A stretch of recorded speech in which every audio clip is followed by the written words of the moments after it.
Welcome to the Grind to Greatness podcast, where we dive deep into the world of relentless determination, hard work, and unwavering dedication to help you unlock your full potential. We're your hosts, Jonathan and Joseph, and your mentors along this journey to greatness. Each week, we'll bring you inspiring stories, expert insights, and practical tips where we've turned our dreams into reality through sheer grit and resilience. Whether you're looking to excel in your career, improve your health and well-being, or simply level up in life, this podcast is your go-to source for strategies, motivation, and the mindset needed to achieve personal excellence. What's going on, everybody? Welcome back to another episode of The Grind to Greatness. This episode is brought to you by Facts Over Fads Nutrition. Stop chasing quick fixes that don't work and don't last, and start getting real, sustainable results and habits with Facts Over Fads Nutrition. Our coaches assess your needs from calories to macros, considering your health, allergies, and preferences.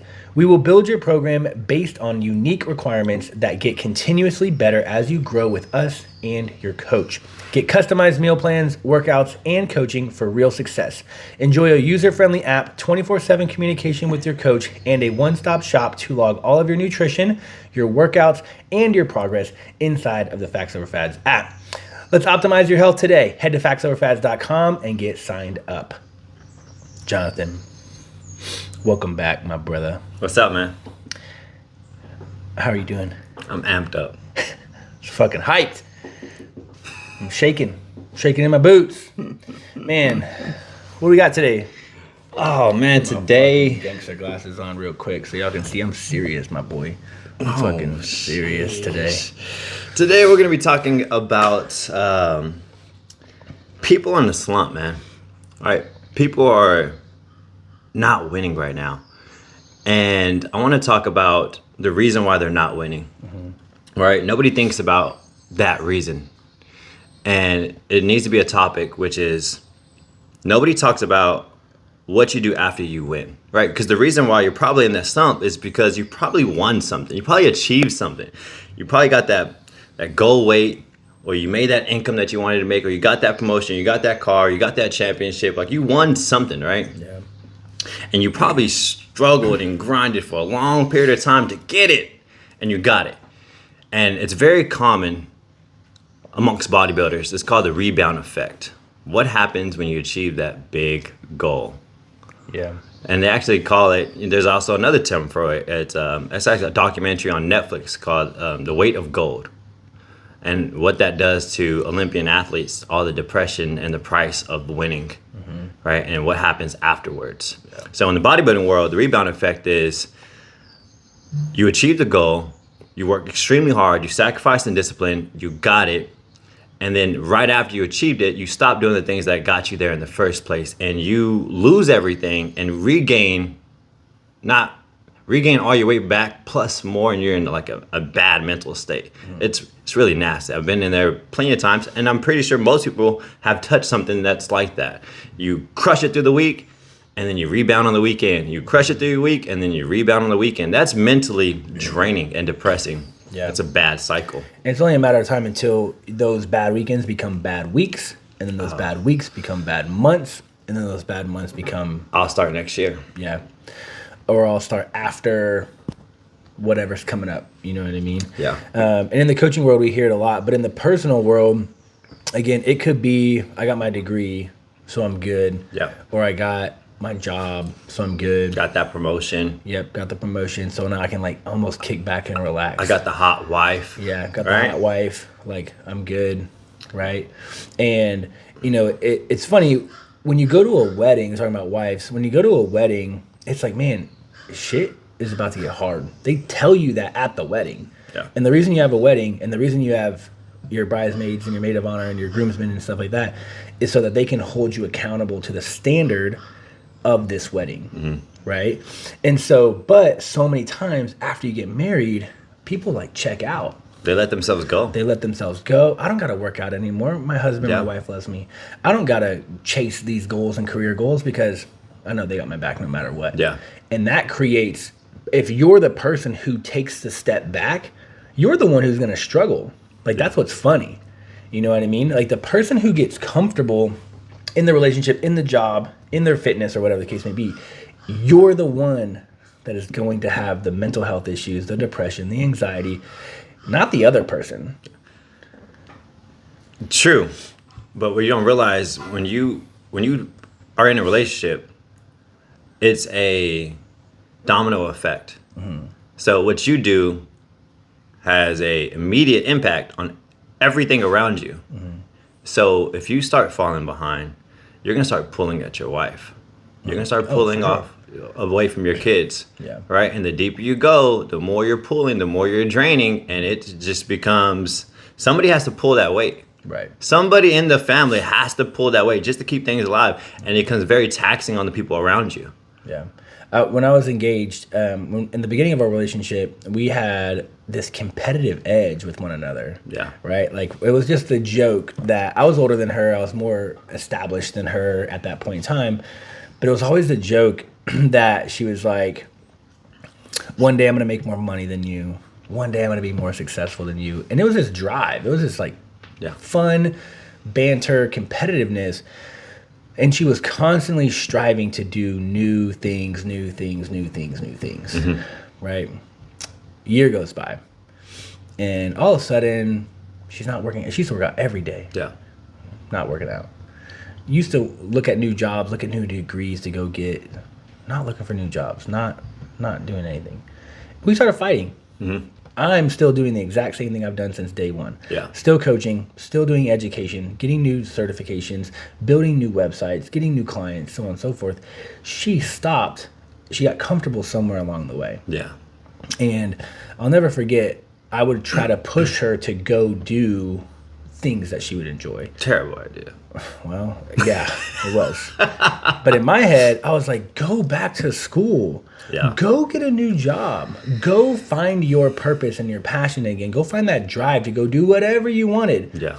Stop arguing with me about the fucking curtains. Mm-hmm. That's bullshit. That doesn't matter. Yeah. The only reason why it matters is because you have nothing going on with your life. Yeah. And you're trying to actually pick an argument with me so that you get some sort of attention that you want, some sort of high from the argument. Yeah. Go get that high from a good workout. Go get that high from fucking a new job. Go get that high from new education. Yeah. Like you're crushing the relationship.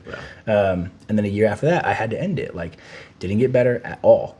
Didn't go get a new job. Didn't go do anything. And so that person who gets comfortable in the position that they're in, whether it's a relationship, whether it's a job or whatever, you're going to self-destruct.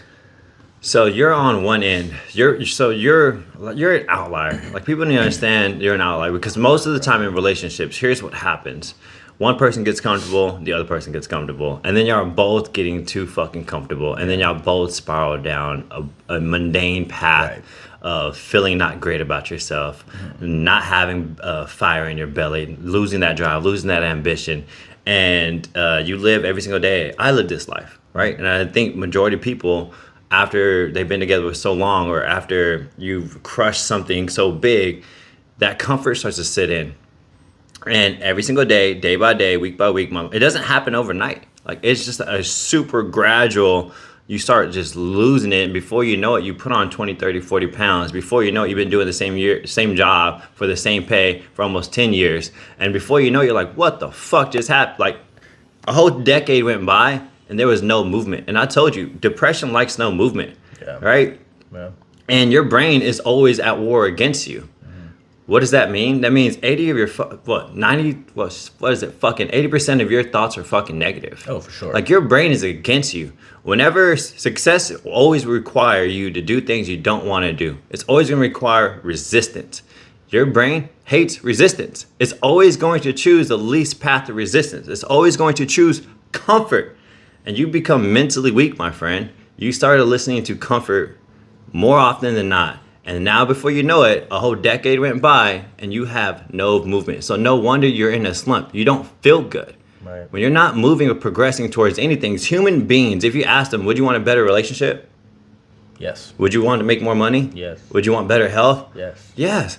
We want improve. It is in our soul. And so if you're not feeling good about yourself, it's because somewhere in your life, there's different buckets. There's health, relationships, fitness, finance, business, future. There's all these different buckets. One of them's fucking dried out. Yeah. Or all of them are dried out. Or multiple. which one is dried out? And Jordan Peterson says, if you sit down on your bed and you ask yourself, what could you be doing that you're not doing right now that could better your situation? Mm-hmm. We all know what that is, right? And then how do you win? We find out what that is. I'm gonna ask you, what is their next step? How do you get them? I understand what it is. Yeah, my relationship right now, like that is fucking draining the shit out of me. What are the next big steps to actually improve? Because all these arenas, success is the same for all of them. There's it's a formula. What do you need to do to improve something? Yeah, you need to learn. You need to learn. Yeah. What else? Come on. I just told you like the three. You told me the answers. You need to learn. You need experience. Yeah. Brother, man, skills. You need skills. That's part of learning. Yeah. Well, you're struggling is because you're undereducated. Yeah. Right? Because you think you know. Mm-hmm. Well, look where that got you. Mm-hmm. You don't fucking know. So have some humility. Yeah. You need to develop the skills to get good at that thing. And then 3, you got to get the experience. So you actually got to start practicing what you're learning to be able to get that experience, and you're gaining the skills at the same time. Yeah. I think so, a part of being a successful entrepreneur is that I need to go learn something, right? Yeah. And let's say you take a deep dive into, a business course. Somewhere in that course, there's going to be a skill that you fucking suck at. And you should probably stop right there and go focus on that skill, right? Don't continue that course because it's a broad course, right? It's like reading a relationship book. There's probably so much shit in that relationship book, but where you're like, oh shit, I'm not good at that. Yeah. You need to go read another book about that. Yeah. You need to go listen to a podcast about that. Yeah. Right? That one skill. And then you need to perfect it. Or you need to do as best as you can. Yeah. And then you need to practice and implement it and get the experience. Yeah. And then you can come back to that therapist, to that book, to that podcast or whatever, and finish that off. Yeah. And I think that's where, like, in reality, as an entrepreneur, that's my strong suit. Like, literally, I was like, when I first started Facts Over Fads, I literally was like, I need a website. I need a way for people to pay me and find me instead of just Venmoing me. Like, I can't keep up with that. I built my own website, bro. The first website I had, I built it. I go to WordPress, or I actually go to domain.com. I buy my domain. It comes with a WordPress account. I build my first website from scratch. TakeChargeNutritionFitness.com. Like, I built it from scratch. Then I'm like, well, I need to understand payment processing. I need to understand how to create packages for people to actually pay. And how do I get those packages onto the website? I take a deep dive into that. And then you just get better and better and better, so on and so forth. Yeah. But I think so many people say, well, I need a website, I'm going to half-ass it, and I need some payment processor, I'm going to half-ass it, and I need marketing, I'm going to half-ass it, and I need a product, and I'm going to half-ass that, and yada, yada, yada. Yeah. There's no deep dive into the skill. Deep dive. And then deep dive into go get the experience. Yeah. Right? And being open-minded to feedback. Positive or negative. You gotta have humility. You have to. You know, people were like, dude, your website's trash. And there was a piece of me that was like, well, at least I have a website, bitch. Yeah. But at the end of the day, I was like, there's truth to criticism. It's trash. Right? There's truth to criticism. Yeah. So the first thing I did when I could afford it is I paid someone to redo it. Yeah. Right? I paid a person who actually is a web developer. Yeah. Right? And now the Facts Over Fads website is badass. But what's also funny is to keep costs down. That person who is my website developer, he just taught me how to do the basics that I might need to change along the way. Yeah. So now if I need to go to the Facts Over Fads website, I just edit it. It takes me 20 minutes to go create a new page, create a new link, create a new little section on the website because he taught me. Versus I need to pay him $200 an hour to go do it. Yeah. You know what I mean? So I do it. So the other day I was putting more shit on our website for our coaches, and it was Memorial Day actually. And I texted them, hey, your appointment calendar is now on your website. Not like a schedule your call here, like your whole calendar and availability is a template in your website. So people can see your availability right from the website. There's no buttons to click. Yeah. And they're like, Joseph, it's Memorial Day. I'm like, I don't give a fuck. Yeah. Like, bro, I was like, it was itching me on the inside, right? And I had to go learn how to do it. had to go learn how to do it, how to research it. I had to look at how my calendar was set up and try to mimic that onto their pages and stuff. But I took that deep dive on a holiday because it was irking me. Like, I didn't feel good because my coaches didn't have all the things that I have. Like, I have a calendar. They need a calendar. If the calendar helps me be successful, the calendar's going to help them be successful. And so what kind of leader am I if I'm like, oh, I'll do it later, I'll do it later, I'll do it later. Which is where we get into relationships. Husbands, wife, boyfriends, girlfriends, and it's like, I'll do it later, I'll do it later, I'll do it later. That later never comes. People never develop a process for problem solving in their lives, right? When you run a problem, I don't know what to do. I feel lost, hopeless, and despair, depression, no movement, slumps, right? And I think the reason why entrepreneurs are entrepreneurs is that really they developed a process of problem solving. They have when I run into a problem, I know exactly what process I need to go take. Right. It may not be the one I want, but it's a process that's going to get it done, right? Because it's going to take a long time frame. And I think that's the problem is like, damn, it's going to take a while. Yeah, all great things are going to take a while, right? Yeah. And so a quick nugget that I can give anyone is I became a alcoholic to reading, right? I noticed when I read a book, my life improved. Okay, that's where I started developing the problem solving skill. It wasn't all there yet. I was like, then I started just randomly reading books, and I just noticed I just started sharpening my axe. It just started to get more sharper. And I was like, wait a minute, why don't I just use these books to solve my fucking current problems? Yeah. And I was like, okay, I have a fitness problem. Read everything about nutrition. Yeah. We know what happens when you go deeper and you become an expert in nutrition. You get the result that you're trying to get. Yeah. My relationship sucked. It was boring. It was mundane. It was the same thing every single day. I put no effort into it. I put no reps into it. We were just together. We lived together, had kids together, and I think that's how most people live. But it's broken. You know it's broken. Quit ignoring it. Yeah. You need to live and understand everything can get better, right? You need to have that mind frame. Develop this process. I read all the shit about relationships. You know what happens? I started putting reps into the relationship. And when you put more reps in and intensity and consistency in the relationship, like you said in your stories, you know what happens? Shit gets better. Yeah. All right. You watch my stories, bro? Yeah, I watch your stories. Because winning is the same thing. It's the same behavior. In business, I was getting my ass kicked in business. What do? Well, one, you found a faster path instead of reading all the books, which is I still use. Yeah. Just go get around the fucking winners. Yeah. Model what they do. Oh, I'm just unaware of how much work it actually takes, and I'm being a bitch. Yeah. Oh, yeah. God, that's all you need to say. Yeah. Get back to work. Right? Yeah. And then here's the problem, because I went into a slump. Quick story. I got winning, right? I modeled what they did in the franchise world, saw success. When I touched success, I didn't know how to handle success. I got comfortable, right? All the grind that I was doing in the day to get me to success, I completely fucking stopped all of it. I stopped doing all the fundamentals. I didn't reach out to anybody. I didn't do anything. I spent most of my days working out, playing basketball as if I fucking retired. And I was like, you know what? I felt I'm going to cruise here. I'm going to start this real estate investment company, and it's going to make me multi-million dollars, and I'm just going to make a smooth getaway transition. I just thought this money was going to stay like that, and I was going to be building this big wealth builder machine in the background, and I thought, but I thought I was just going to grab my stuff and like, peace out of my Lamborghini, right? But what happened was when you stop doing the things that got you there, before you know it, day at a time, you're not going to notice it overnight, but just one day at a time, that day's going to turn into a week, that week's going to turn into the month, that month's going to turn into months to a years. You've lost everything. Right. Right. And you didn't notice it. That's the problem. You don't notice it. It feels good to win, bro. I was like, I started making money. I started having all this time. I was crushing it in every other arena, but I stopped doing this one thing. And then 6 months go by, 8 months go by, you start looking at your income, just, and I'm like, whoa.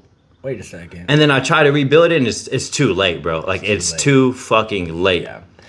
And, so, I mean, in the business world, and we talk about complacency kills. Yeah. And comfort's a disease. That's comfort is a disease, right?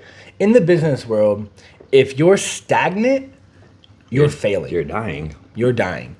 And this is why people get so upset with like capitalism and, oh my gosh, like the CEOs and the executives are just trying to make more money. Well, no shit, because if they don't make more money, if they're not going up in a capacity, they're dying.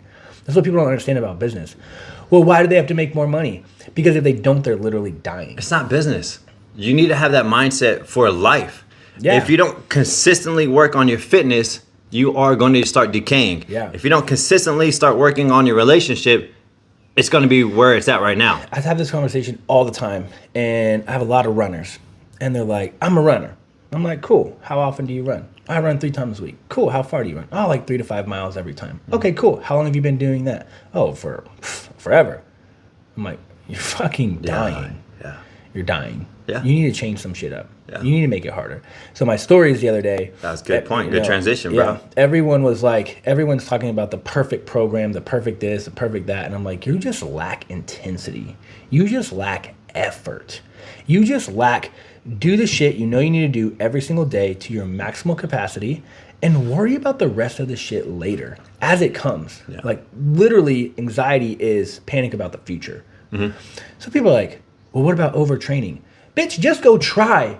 Just go try. We'll cross that bridge when we get there. Well, what if I injure myself? Well, just go try. You don't know. You don't, like, you're just preparing for fucking failure and overtraining when it might never come. Dude, if you look at what I'm building and everything, right? I'm around my culture for my kids and what they do. My culture, I'm around engineers. There's a lot of fucking engineers in my culture, right?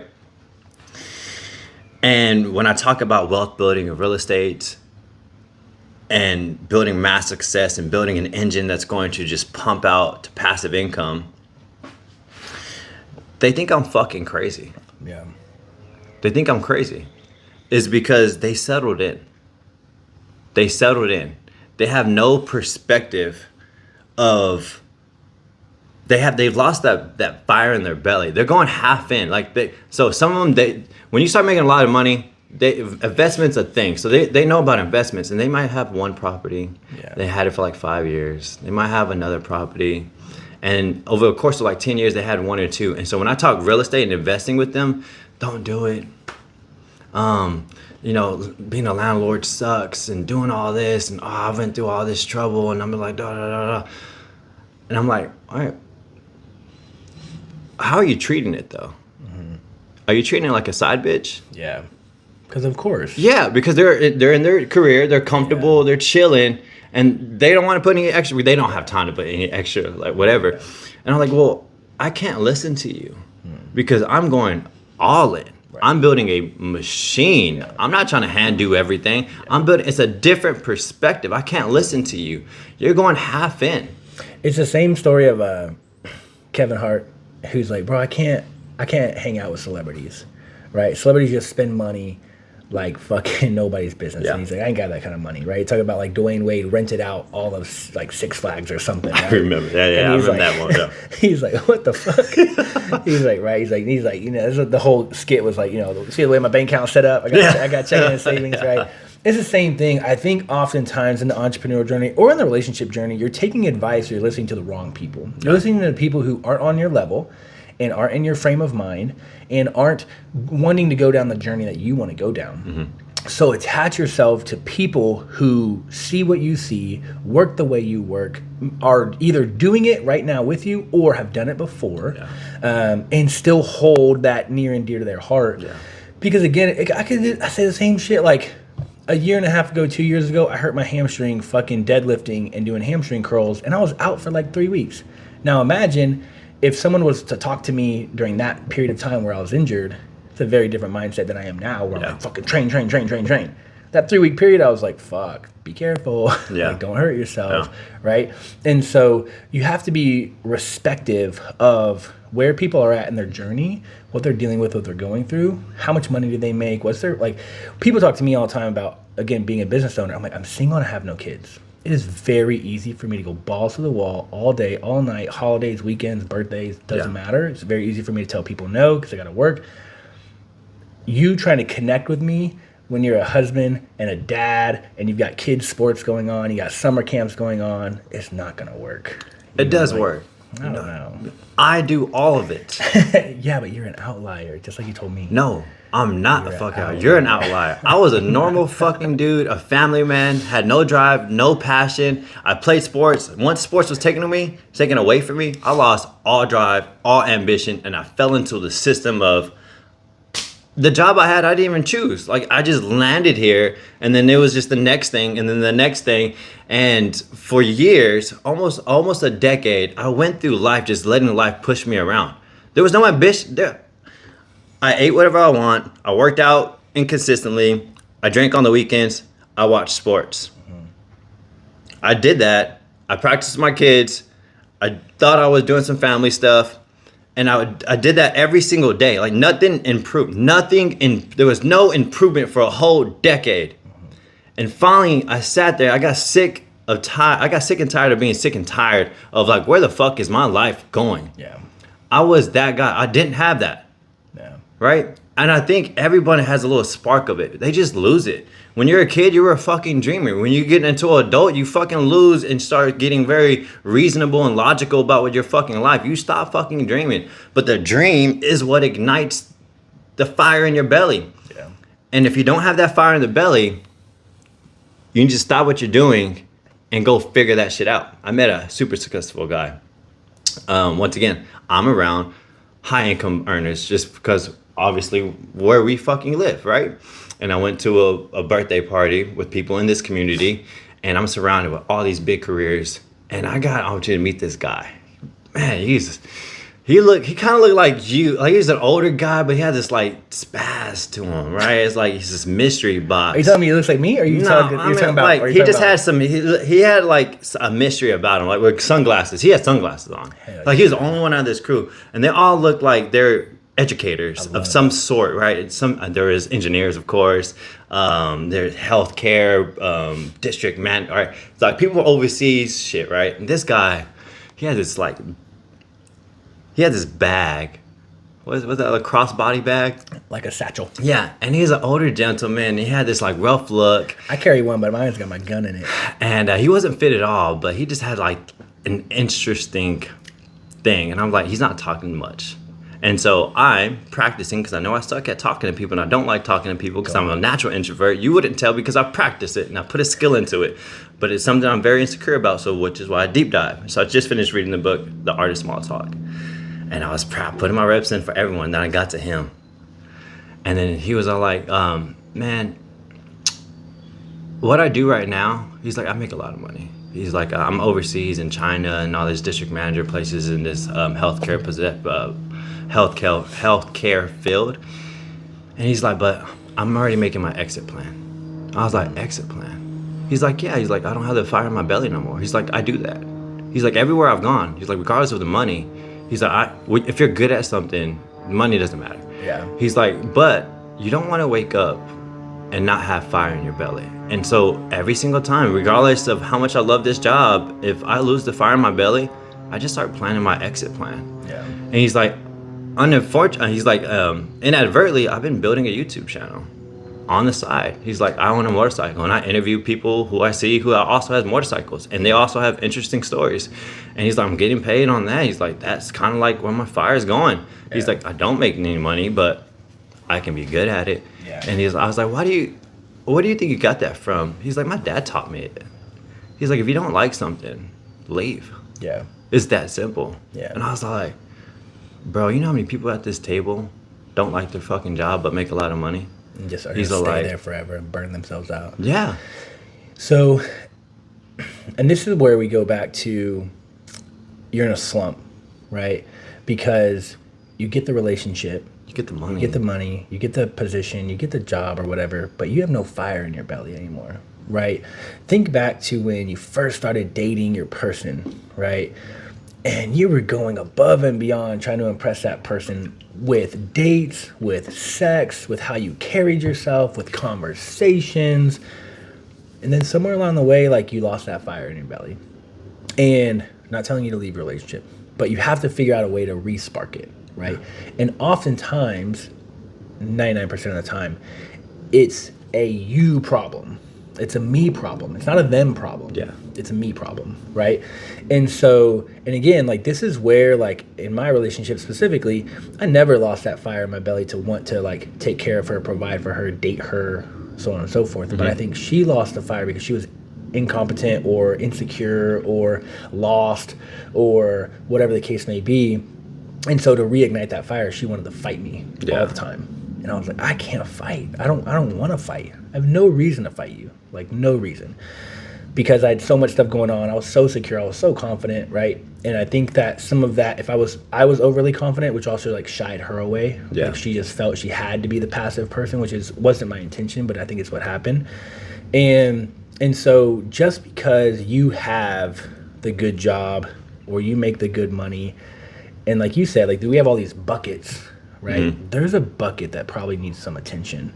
And you need to take a deep dive into learning, and then you need to take a deep dive into the skill, and then you need to take a deep dive into the experience and actually going to do it. And so we were talking about my buddy, right? And thinking back 8 to 10 years ago, working out 2 hours a day, no kids, crushing all things, health, fitness, girlfriend, so on and so forth. Fast forward 10 years, complacent at a job, like literally kind of like your buddy told me, like, I don't care about the money. I'm like, okay, well, why are you there? Right? I don't care about this. I don't care. Well, what do you care about? Yeah. Right? Figure that out. What do you want? Yeah, like what does light up your fire? Yeah. What does give you that fire in your belly? Because now your lack of whatever is overflowing into your family. Yeah. And you're no longer the head of the household. You're no longer that man that your daughters and your wife look up to. You're just like this paycheck who's slumping through life. Yeah. And it's wearing you down. And the girls in your family are having to kind of figure it out on their own now without you. Because you're not there anymore. You're dead weight. You're there, You're but dead you're weight. not there. We still got to pull you. Right? We're a team. Yeah. We're not going to let go of you. Right. But now we got to pull the fucking weight that you're not pulling anymore because you're not strong no more. And it's crushing him, right? It's crushing his security. It's crushing his confidence. It's crushing his purpose and mission in life. And I mean, I don't have a good answer because obviously I don't know the full story. You do the things that got you there in the first place. You go back to the basics. You tell pro athletes, why do you feel the way you feel?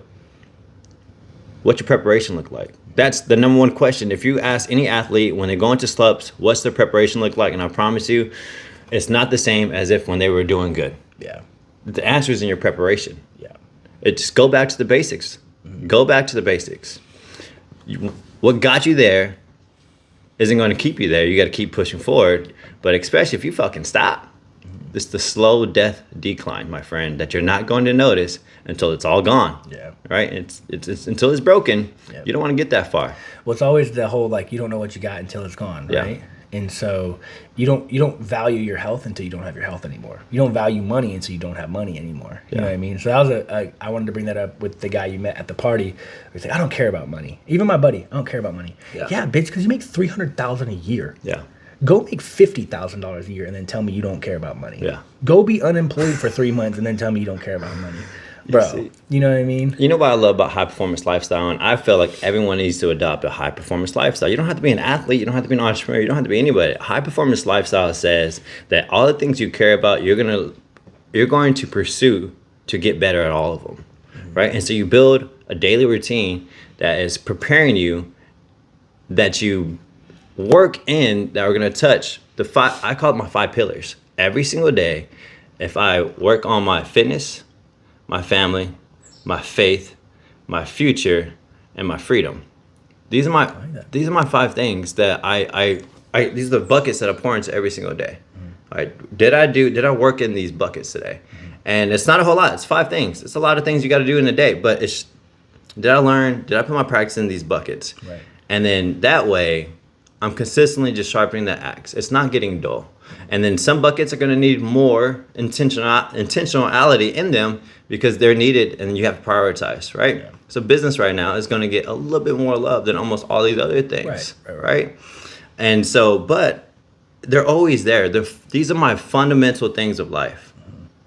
Fitness, family, finance, future, and freedom. And I think people don't understand how much actual power they have over their environment, right? So here's your 5 buckets. I think these should be everybody's 5 buckets. And if you're upset with your environment and you're blaming this person or blaming that, it's because you aren't strong in these 5 arenas, right? You're not strong in your fitness, finance, faith, future, and freedom. You are lacking. Yeah. And so now that you're lacking, your environment is now lacking. Your environment will adapt to you, and you will adapt to your environment, right? Yeah. It's like in the family realm, right? Especially if you're a male or a female, actually, because I know and again, just from relationships, that if I want to go work out, and the girl I'm dating is like, let's stay in, let's like have a movie night, let's have a date night, I'm 10 times more likely to be like, okay, you're right, yeah, I'll work out tomorrow, right? So it goes both ways. Your environment can mold you, and you can mold your environment. Because what I could have said is, babe, let's go work out together. I had the same opportunity that she had to bring me down, and I could have brought her up, or vice versa. I could have brought her down. Let's go to Chick-fil-A. She's like, no, you need to follow your meal plan. And I'm like, no, let's go to Chick-fil-A, because I love Chick-fil-A. And she's like, okay, let's go to Chick-fil-A, right? And so if you're not confident in these 5 arenas, you're not confident in the direction that you want to go, you're not confident in the environment that you want to create, or you're insecure in the areas, that's going to massively negatively impact like what you're trying to accomplish. Now we're talking a lot about self, right? Do these things for yourself. But like I said, once you get a family, there is no more self. And I think it's really easy for me to see this because I'm in business, but your family is the business. It's the ultimate business. Mm-hmm. It's the ultimate business. And each family member is part of a department. Yeah. And each family department needs to be worked on. Mm-hmm. It all needs to function. Mm-hmm. What I'm trying to go with it is, you're the CEO. If you're the father or whoever's head of household, I know there's some strong women out there, fine, that's awesome. But majority of the time it's the men, right? You're the CEO, dude. Your whole role is to have the best departments in every single area, so that way you can have a winning business. You need a winning family. And in order that to happen, all the great businesses have core values that they all live by. I hold the standard for my children's department, my wife's department, the future we're trying to go department, the mission that we're all trying to achieve department. We're all on the same mission. Yeah. The problem is what happens in families is they start going their own routes because you aren't holding the line yourself. Right. And when you have people rowing in different directions, you're not going to have a winning team. So you have to start looking at your family as a team. Yep. or business. It doesn't matter.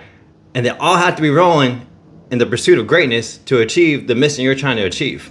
Yep. Somebody has to hold the line.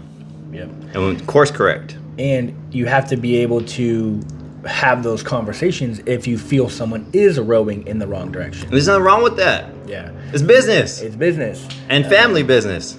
And it's super tough, like, to have those tough conversations and to not lose yourself along the way. Because again, you can either lose yourself because you left everyone behind and now you're out there rowing by yourself, and the whole family was like, well, fuck you, you're a piece of shit. You didn't get them bought in. Yep, you're an arrogant asshole. Yeah. You just left us behind, blah, blah, blah. And I think that's part of true leadership is, hey, like you said with the different departments, hey, I know you're good. You're like, this is your arena. This is not my arena. The CEO's job is not to be the best in every department. That's not your job. You don't have to be the best at everything. You need to recognize who is the best at everything and then put them in a position of power and then take their lead. That's your job as a CEO. And so if you're better at something than me, I need to really humble myself and be like, this is your, like, go for it, babe. Yeah. Tell me what I need to do. But you got to hold the vision. You're the CEO for the reason. Sure. You got the vision. Yes. All right. So you got to hold the vision, and your job is to pitch the vision. You just can't expect your wife to be like, okay, yes, sir. And then you have low credit score with everything that you do and you don't execute. No, your wife's not going to be on board with that. Yeah. That's a stupid decision. That's why it's so important for you to operate every single day your best. Mm-hmm. Your best. You can do more. You can always do more. And that becomes the game. Right? When you do more, you have more stress, you have more adversity, and now it becomes fun. Yeah. How can I win? And sometimes doing more is like, you can't see it right now, but it'll come if you keep trying, right? So I want to bring up you the other day. We're like, bro, I just 10x my content. And I was like, I saw. You're like, bro, I'm recording while I run. Efficiency. Like, bro, you run every day. And now, you know you can talk while you run. So we on a podcast the other day, you're telling me you do your coaching calls while running. I was like, motherfucker, that's impressive. When you're in desperation mode, Yeah. when you're running 15, 18-hour days, and you only get maybe a solid 2 hours to work for the future, my business, because you have a 3 a.m. morning job to 8 a.m., and then you got kids right there in the middle, and then you have a gap before you have to go to your next job from 12 to 6, and then I have coaching calls. I have a little gap to work in the business and on the business, and I got 2 businesses, right? I put myself in this situation because I thought with real estate I was going to sell off into the dream world, and real estate popped off out of nowhere right now. So now I have like maybe an hour, because now it's got to start analyzing deals. We just got pre-approved. I have a fucking hour to do as much as I fucking possibly can for EMA, which is my purpose, passion, business. And I'm like, I don't have time for anything. Desperation, when your back's against the wall, you're gonna go figure shit out. You're gonna go learn more.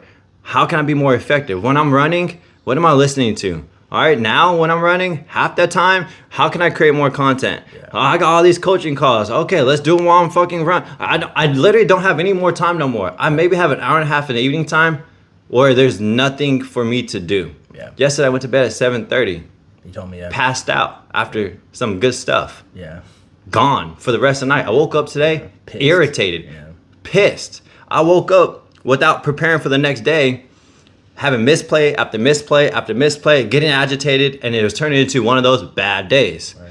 But then if you don't understand and constantly look to how to improve in the art of separation, I love bad days. Why? Because I know you're not going to fucking continue to push through them. Mm-hmm. I know most people are going to give up. This is where I go in. Yeah. I'm going to win today. Yeah. That's why I told you I woke up. I didn't wake up excited. I woke up fucking agitated, which is good. I love pain. And I think more people need to love pain. For sure. Because pain is the biggest fucking indicator of massive change. Pain creates change. Pain creates change, all right? Is that your quote or is that someone else's quote? I don't know, bro. I love pain. I can write a whole fucking book about pain. I love pain because it gets me to do shit because my brain is weak. Yeah. I'm not a disciplined person. I'm not like my brain. We talk about all the time. You could just do shit. I talked to my wife yesterday. She's like, how come you just can't do the shit, Jay? I was like, my brain wants comfort. It wants to go lay in bed. It wants to eat that junk food. It wants to do. I was like, my brain doesn't work like that, babe. There's all these strategies and all these things and there's all this self-talk that I got to do to get myself to do the shit I don't want to do. Yeah. Which is also a blessing and a curse because my brain's fucking weak. But because my brain is weak, I've learned how to kind of be really strong in other areas and create an environment for success because failing is not an option. Quitting is not an option. When you make it not an option, you're going to go figure out how to win. If you're struggling in a relationship, it's not an option. Go figure out how to win. Go consume all the information about it. Go get the fucking help you needed. Go put the reps in or just figure out what you do to get her. Do it again. It would work. Yeah. It's funny, and a long time ago on one of the episodes I said there's that guy from all the Medea movies and plays, a little short chubby black guy. He always plays like a funny character in the movie, but he was being interviewed on a podcast. It was about relationships, and he was like, I love talking to single battered women, those women who are angry. And he's like, tell me what you want in a man. And like, I need my man to have a good credit score, and I need my man to be driven, and I need my man to have a future, and I need my man to be strong, and I need my man to be all this. He's like, yeah, keep going, baby, keep going. He's like, tell me more, tell me. Get him all riled up. He's like, you go be those things. Yeah. You go be those things, right? It's the same thing in the dating world. Like, whatever you seek, you should become it because you will attract what you are, right? So if I am successful and high driven, I will attract it and I will deter people who are not that stuff. Yeah. As soon as, again, in the dating world, you get a glimpse of how I think, 9 times out of 10, people will, nope, see you later. It's the opposite world. Because you can't keep up. What we do, we live in the upside down world. Stranger Things. Yeah. We live in the upside down world. I made a post about it. Everything success requires is the exact opposite of what we've been taught. Yeah.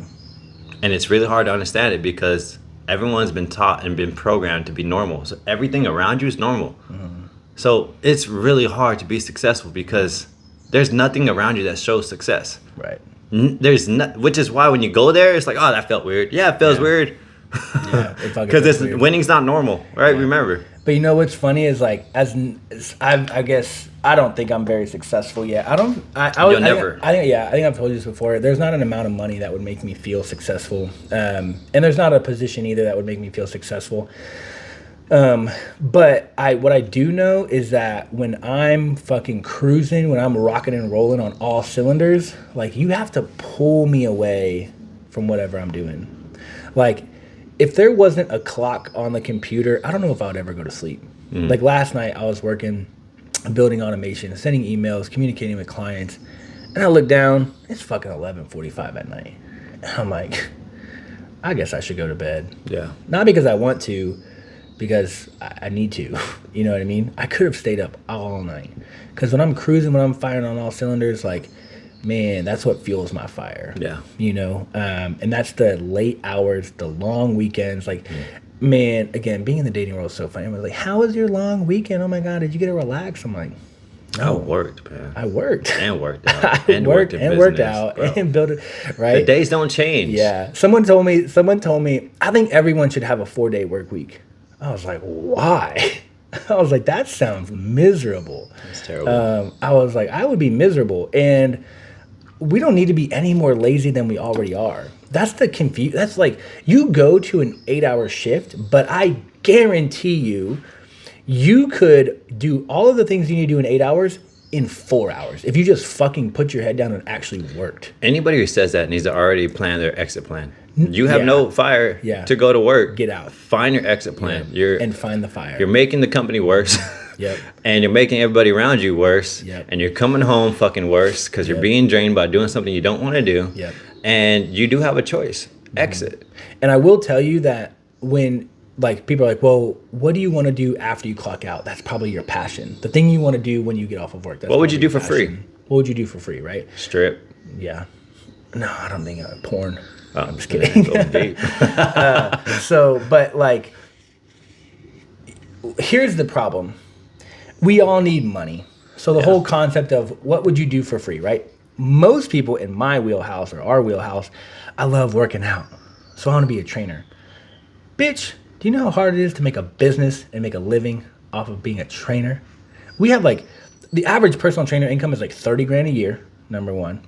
And the dropout rate is probably 90%. Yeah. And the turnover rate is like every 3 months. You know, I tried it for 3 months, I quit, or I'm going to try it and give this 3 months and see what happens. And so the expectation of just because you love it means you're going to be able to monetize it there's a huge disconnect there. I agree and disagree. Only because I'm very competitive. Somebody out there right now is doing what you love to do and making a shit ton of fucking money from it. That's why I said find the winners. Like find somebody is doing it. Yeah. Find out what they're doing. Yeah. And you know what? That's why we can end it here. But you know, we talked about it. Man, I was listening to God, who is the host of the podcast? Me. No, I know, but Elite Mind Athlete Mental Performance Podcast. Yeah. If you have kids in a high school, arena, listen to that podcast. Yeah, plug them in. It was not Ed Milet. Who's the other dude that's just like Ed Milet? All right, you have Ed Milet, Andy Frasilis, you got Alex Hormozy, you have you got Dean something Miskowski. He partners up with with Andy. I forget. Anyways, he's on this podcast and he's interviewing Stephen Furtick, the pastor to Elevation Church, right? Massive mega church in North Carolina, I think. Okay, he's interviewing him, and you know, of course, they go down a deep path of faith and religion and stuff like that. And this guy, God, I can't remember his name. It's not Ed Milet. Is it Ed Milet? I don't know. But Tony Robbins. No, it might be Ed Milet. Fuck, I don't know. All right. So, anyways, he goes, brother, that whatever, and I forget the message from the gospel that he was talking about, but he's like, man, that is exactly why I do this podcast, is because I want to like motivate, inspire, help people find their passion, connect people with like-minded people, give them eyes on a specific topic or a specific amount of work that it's going to require or whatever the case may be. And he's like, and this is why I'm 600 episodes deep. Yeah. And I'm like, damn, 600 episodes. Bro, we're on episode 30. Mm-hmm. I don't even want to think about stopping until at least episode 300. I wouldn't even think about stopping. Why? Because I love what I do. We'll always have something to talk about. Why? Because it's been programming our day to continuously learn. We never stop learning. Yeah. Hell yeah. So, but again, I didn't even hear about this guy probably until like a year ago. Yeah. So maybe the last 100 episodes. Mm-hmm. So for the first 500 episodes, I had no clue who this person was. Yeah. And I'm sure millions of people had no clue who this person was. But that, like, so it's the same thing. Lane Norton, I follow religiously. Chris Williamson, I follow religiously. All these people who, James Smith, who's now the Australian PT who has a crazy funny accent in the world now. All of these people who are like, and I love it when they post like their episode 1. Yeah. Like, check out my first video. Check out my first episode. Check out this thing 5 years ago compared to now, right? No views, no likes, no swagger, no nothing. But they all started somewhere and they just never fucking stopped. What was my pitch to you on why I wanted to do this podcast? I don't fucking know, bro. That was like a year ago. It was to get better at talking. Yeah. What am I still working on today? Still get better at talking? I love talking. I just know if we just continue to do more podcasts, or we continue to do more speaking, I'm eventually going to get better because of the volume that I'm doing and the intentionality of putting into learning about speaking. Yeah. Again, give yourself 600 Give yourself episodes. a chance to win. Bro, gosh. Experience, learn, deep dive, go get your experience. There it is. Change your life. Go back to the basics. I love it. Reach out to factsoverfast.com if you want me to come speak at your company. We just did a speech in San Antonio for a 3 millennial group. So I had a great conversation. A 2.5 hour seminar. Should have been an hour. 2.5 hours later. It was beautiful. And different perspective. Reach out to me if you want me to talk to high school athletes, coaches, teachers. I'll be terrified as fuck. But being terrified is actually going to push me to want to study more, do more, practice more to get better. Hell yeah. And so there you go. And over-deliver. Yeah. And so, yeah, I'm terrified. But it needs to happen. For sure. Hey, don't work to keep up. Work to separate, baby. Yeah.